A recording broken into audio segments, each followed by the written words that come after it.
Right, you're very welcome along. It is the Friday night of All-Ireland football final weekend. There's plenty for us to get our teeth stuck into, including the World Cup, where we are with Ireland, the future of Vera Pauw.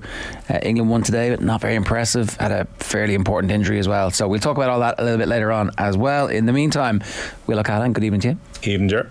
Michael McCarthy, how are you? Good evening, Ger. And Will. So, straight down to business. Is there a sting for quick picks? There isn't. Next year. Yeah, next year. We'll go from the start of the championship next year as well, Ger. Everything. So our quick picks have been exciting, tempestuous, incorrect many times. Last week, we offered you the opportunity to pick a winner and a point spread and a man of the match to try and make it still be a live competition with well, 3 matches to go. We're going to do the Camogie and the All-Ireland football as well. Yeah, and it was 2 points for man of the match, wasn't it? A bonus. Would have been if any was Scottish. Yeah. One point. Arthur's got very strict rules for this. Arthur's saying 1 point. So Shane is on 25, Mick is on 22, Will is on 22. So 3 points. You have to close the gap by a single point. Yeah, because he picked Kilkenny and we both picked Limerick. Now I picked Limerick by 4 to 6 points, which wasn't too far off, but fair enough. Got that wrong. You can't argue that they didn't win by 9. Wasn't too far off. Man of the match, completely incorrect. A little bit more subjective call of. You picked Cian Lynch. I picked Cian Lynch. I picked Gerard Hegarty. You picked Gerard Hegarty, who wasn't man of the match, right? Everyone can agree on that. Neither was Cian Lynch, by the way. No. Peter Casey was officially donned man of the match by a small judging panel of people. Like, I mean, who says that? Or we're not affiliated with RTE in any way, shape, or form, as people regular listeners will certainly know. Why do they get to decide who the man of the match is? Is this like when Ronnie Whelan picks Gavin Bazunu? Well, when Ireland play very badly and lose 6-0, exactly. Yeah. So, who was your man of the match, Ger? Honestly, and this won't affect the point system. My man of the match was Cian Lynch. Okay, and I've made that point from the moment the game was over. Yeah. There was a few other people who had cases. Kyle Hayes, I think, had a good case, but for me, over the 70 minutes, Limerick did not play well in the first half, but Cian Lynch played well. And very then Cian Lynch played well in the second half when Limerick did play well. And it's not man of the second half. Or man of the last 10 minutes. Well, it's one of the all-time great second half performances in the All-Ireland final. But it's not the winning and losing of the game. No. The winning and losing of the game is Cian Lynch making sure that they're still in the game. Casey did a lot of the I feel bad for Casey because I'm obviously going on the thing for on Lynch. He scored 5 wonderful points, especially the first 2 when he was still in the half forward line, and they were important and they came in a blitz form that was very eye-catching. I just thought that what I said last week on the show was why I thought Limerick were going to win is because I thought we were going to finally see the best of Cian Lynch for the first time since 2021, and we did, and it was exactly how I thought it was going to go, and he was magnificent all the way through. And I think it's a disgrace that he wasn't picked man of the match. I really do. And I don't understand it. They had the best Sunday game in years, and obviously before it they'd gone off the radar completely with whatever they were picking in terms of man of the match and hurler of the year and all that stuff. Like, it all went haywire at the end because their logic was incredibly flawed. I knew when they interviewed Lynch and Kiley before the break that he wasn't going to win man of the match, by the way, because you can't do it twice. I didn't think they'd do it twice. Yeah, well, he was the captain. Yeah, I know. I just, whatever way it was set up, there was a third seat there sitting waiting for somebody to come up. It was it was whatever way it was thrown to by Jackie, and I can't quite remember. I knew that it was the only time we'd hear from Cian Lynch tonight. It would have been slightly strange if he came back and said, Cian, you're back again, tell us about the game. But hold on, because I know we have to move on to the football. Am I not getting that point then? Who's judging? Like, who's to say that Peter Casey was man of the match? Well, mainly because you ruled it out just before we had this conversation. You went, I'm not going to affect the scores here, but Arthur says he'll walk. I was about to give it to you, but Arthur says he'll walk. I'm sure the faders are already up anyway. Well, he could pull them down, Mick. I mean, it's like, way to point out his. What's Arthur's problem? That is exactly his part. You think Casey was man of the match, do you? We're not going to hear Arthur now, but it says rules are rules. He says you got to stick by it. You know. I don't know if we ever said RT official. He's a structuralist. Okay. So for this Sunday, can I just clarify? We're talking about whoever the Sunday game and their arbitrary rules decide is man of the match. Well, you can tell now if Kerry win who the man of the match is going to be. Right, you can just tell. There's You not could see a Sean O'Shea or a Paddy Clifford or Not. No.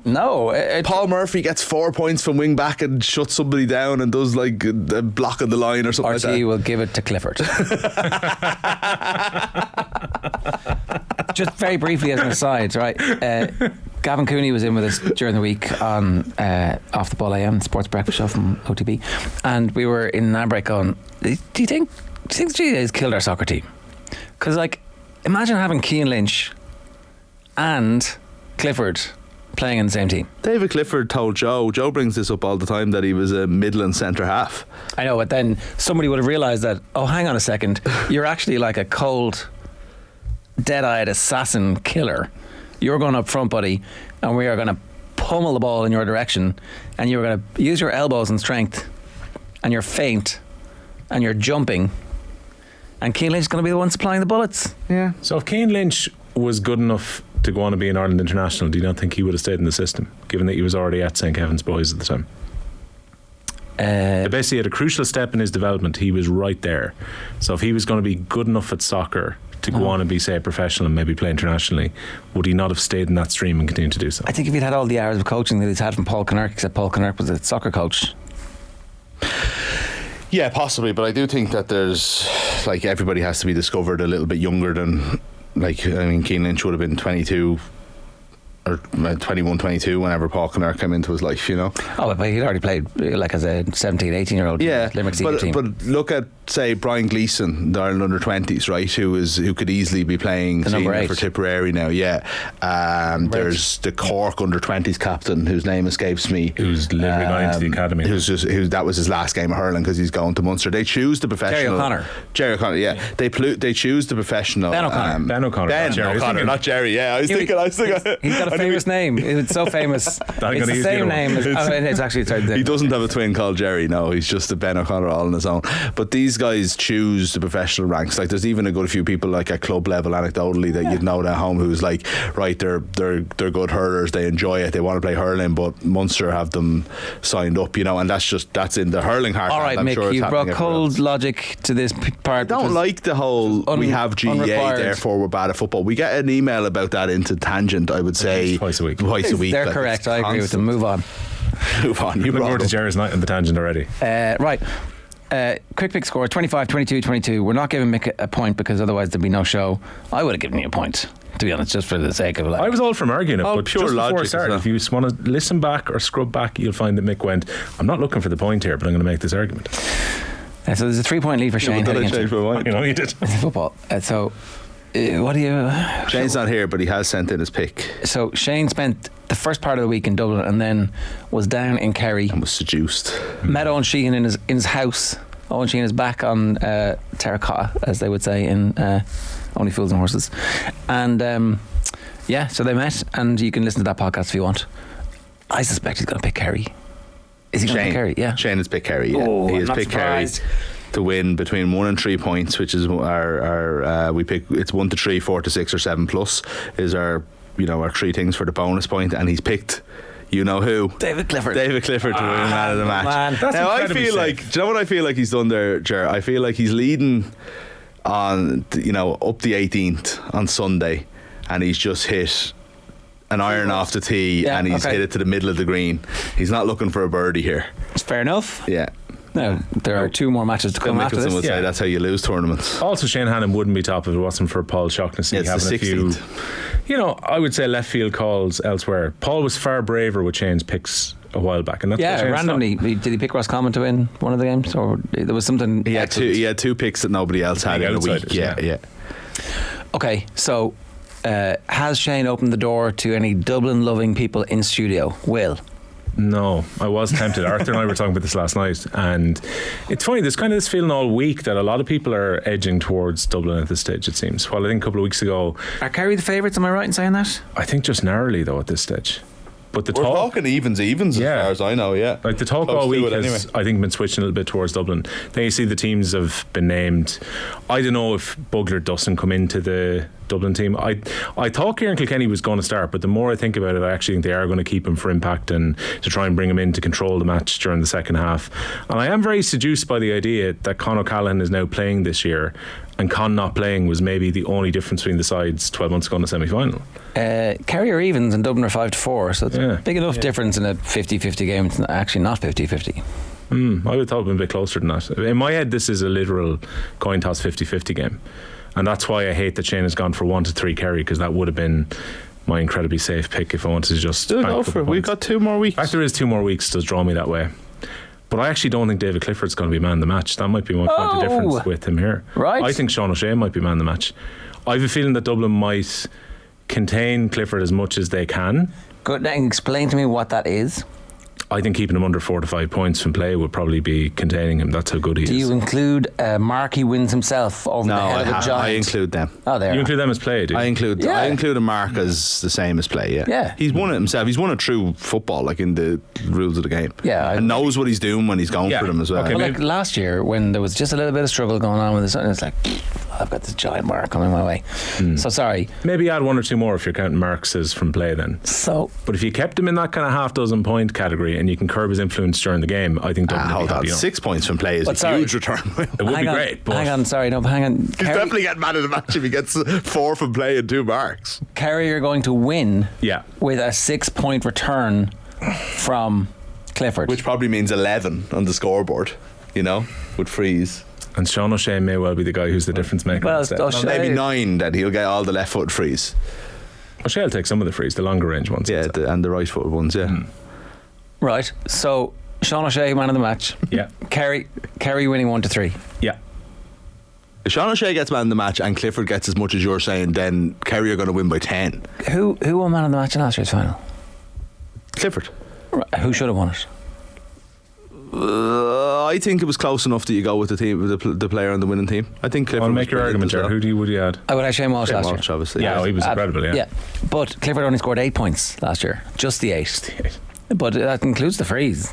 He was outstanding last year in the final, though. 3 frees, 2 marks. He only scored then, if my maths are correct, 3 points from play. That's loads. A paltry return. That's loads of the game of football, though. I what think did Walsh score? 4? I think he scored 8 from play. Oh, from play. Yeah. Like Walsh played in first. Now he was untouchable, but 9 points. Yeah. So anyway, okay, that's an interesting scenario. I mean,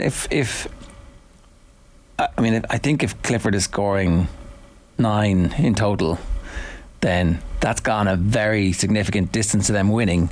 I would think so, yeah. And giving the man of the match to anybody else in that circumstances is wild. So I think you're saying they have to keep Clifford quiet, but quieter than what you suggested. Precisely. Yeah. And also for Sean O'Shea to make the most of the space that's afforded elsewhere. Is Clifford the only player in top level sport at the moment that you actually can't shackle? Maybe there is a way, but we just haven't seen it yet. Have we? It's could you not Nick Fitzsimons could have a really good game on him and he could still score 4 or 5 from play. Yeah, well, I think that Derry did okay against him. Yeah, they did okay, but he was still the winner of the game. In some of the games earlier in the year, it's very hard to know just how switched on Kerry were for them. I think Cork did okay against Clifford, didn't they? Mm-hmm. There was the whole kind of, he hasn't quite sparked yet this year, and I felt a little bit that way. He'd scored 5 goals or something at that stage. He was top scorer from playing the championship, I think, or close to it anyway. I find it hard to compare and contrast scoring. I think there should be fair enough, provincial scoring and then round robin scoring, and top scorer in the round robin should count. I agree with you on the top scorer thing. I was just when I was doing, it was actually a round on the quiz we did about players who'd scored more than 2 goals or more in the season so far. And when I actually saw Clifford's stats, I was like, people are saying he's having a quiet year. It was just one of those things that hit you. And what is this quiz thing you talk of, Michael? Oh, the Crappy Quiz, which shall return next week. A couple of weeks off for the All-Ireland finals for roadshow specials. Okay. Including tonight, 9 to 10. We're going to hear from the football pod live from Croke Park last night. Fair enough, yeah. A handsome bunch of men. Yeah, very handsome actually. Paddy Andrews said before we brought out Keane O'Sullivan and Paul Gavin that we bring in the most handsome man in the game and the most stylish man in the game out to make a fool of them, but they did okay. Then he had to dig it on O'Gara, which I hope O'Gara gets to hear before they next meet. Which is tomorrow. Right. Or maybe tonight even. There's a 2013 reunion, yeah. So we should send it on to him. If you're listening on. You're prolonging. I sure am, and I shall not prolong no longer. It's because I haven't decided. I am going to go. So last year, I think people have forgotten. I think people have Kerry a bit more ahead of Dublin than they actually are. The 1 point game last year. And was it a 1 point game though? Was that not a 1 point result? Anyway. Yeah. Kerry were dominant in the first half. They get a penalty. Amazing piece of gamesmanship. It doesn't. The score doesn't happen, and then there's the injury to the keeper, and then all of a sudden Kerry realise what they're doing. We're about to end the Dubs, which at that stage it looked like they may well have done. And then Dublin were back into it, and James McCarthy started to get on ball and rampage, and they get back into the game. So it did feel like they were better than them over the 70 minutes, but I think the fact remains that Dublin have lost 2 games since 2014. And in those games they collapsed in the second half against Mayo, having dominated the first and could have won it, and kept with a team who were a good bit better than them last year. And it does feel like and since then they've got Stephen Cluxton back, they've got Jack McCaffrey and Paul Mannion back. 2 of those start this week. Jack McCaffrey will play a part. They've got a bit of rejuvenation about them. They've got Con O'Callaghan, who didn't play last year. I don't think Kerry have significant improvement anywhere on the pitch. They don't need to draw Ireland champions, that's fine. I just think that we're being a little bit Kerry are bigger and stronger and more tigerish, and they're becoming men. I think it's going to be a draw. Physically and emotionally and mentally. All right, the draw. I think it's going to be a draw. Yeah, I think we had Sean Potts on during the week, and he was saying he's going on holidays, but he's booked a flight back to make sure he doesn't miss the replay. I just have a feeling about a draw. We haven't had 2019 was a draw. I just have a feeling about it. I have a feeling there'll be nothing to separate them. I think that Dublin might lead and Kerry might come back into it. I think Kerry could win the replay, and I think that maybe they are better overall, but I just think Dublin are going to be so hard bet, and for that I'll take the 0 points then, obviously. So for the draw I get 2 points, and that's another reason that I'm going for it. What do you mean? Because my margin will be 0, so I'm getting both the draw as a selection and my bonus point, the bonus point for margin. Okay, I'll also get, and then my man of the match. I think if the draw will be a Dublin player. And I think it will be James McCarthy. I think it'll be Michael Fitzsimons. Oh. I think if Dublin are to get something out of the game, then they have to do what Will has said, and they have to keep David Clifford relatively quiet. And I think that someone like Fitzsimons will be going for his 9th All-Ireland. There's no bonus point for saying how quiet he's going to keep. Shane's not here, but Arthur, you can pick for Shane. Bonus points, Clifford's correct score, total points, all in, including all of the nonsense about it doesn't count because it's free. It counts. Everything counts, yeah. Bonus point, how many points does David Clifford score? So if I'm going to stick to now we see, if I was to take your logic from earlier as to what Shane should have done last year and pick a Limerick thing, then maybe I should say 11 points or something like that and mix it up. But to stick to what I think is going to happen, I think Fitzsimons is ready to get that kind of credit. I think the RT panel, whoever it might be, if Clifford is kept relatively quiet, if he has a couple of moments, I think he could get that, all the recognition he should have had for so many years, I think is coming now. 5 points. 6. Arthur for Shane. How many points? He's like, I don't care. Just 10 points. Okay. Okay, so Clifford. So I 5 or lower then, I suppose. You've 6 to 8. Yeah. And Shane. No, it's the exact number. Oh, exact number only. Okay. It's not closest. No. I like the way you're like, I'll have 5 different goals here. 15 to 20. We're not paying any attention to this. Okay, extra bonus points. I like it. Yeah. I could be top this time next week. Yeah. Has anybody written these down? No. Okay. We'll go back to the end of the video. I think the Dubs are going to win, and I had thought that the whole way through, and then just recently I've started to go, okay, the age profile and this is sport. You don't really get to have your Hollywood ending. No, the swan song. 42-year-old Stephen Cluxton comes back and wins his 9th All-Ireland. Almost never happens. Could it happen? The only man still in an active group and a retirement group in the WhatsApp. Oh, they put him back in? May told us. Yeah, so he never actually got kicked out of the retirement group when he went back in. He got kicked out of the team group though when he left. Yeah.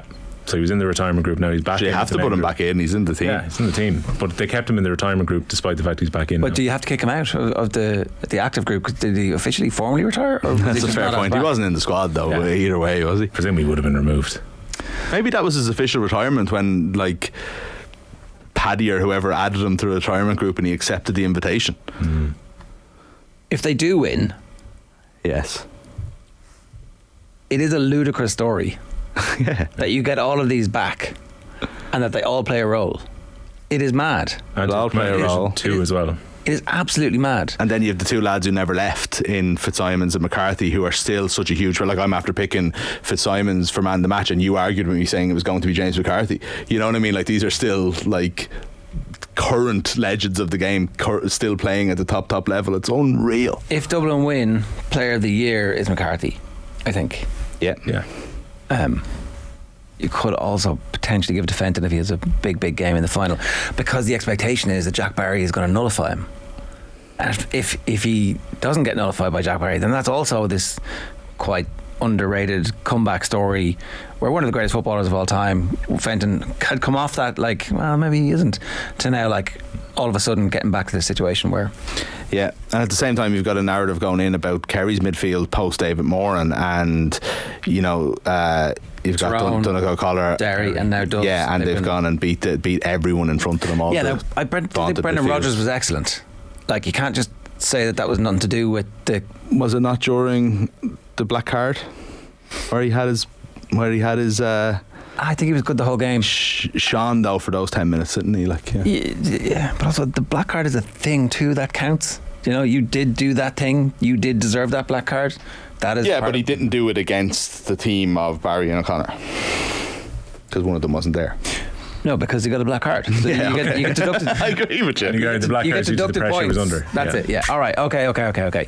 So Kerry draw. No one for Dublin. Only you. Dublin are friendless in the market, and Arthur's also saying the Dubs. I think a draw is pretty much for the Dubs. Right. Tweet us at Off the Ball. You can follow us on YouTube, youtube.com/Off the Ball. You can text the show on 53106. We have our World Cup show coming up next. We have more proper football analysis from the experts between 9 and 10. And what else we got tonight? Oh, that's Cian O'Neill after 8 o'clock, and then after 9 we have the Football Pod Live. Feature-length interview with Cian O'Neill about his career today, which has been got mentioned last week by Eamon O'Shea as like part of the backroom team of that Tipperary team who stopped the 5 in a row. So an incredible career he's put together, and we're going to talk to him just after 8 o'clock tonight. Stay tuned.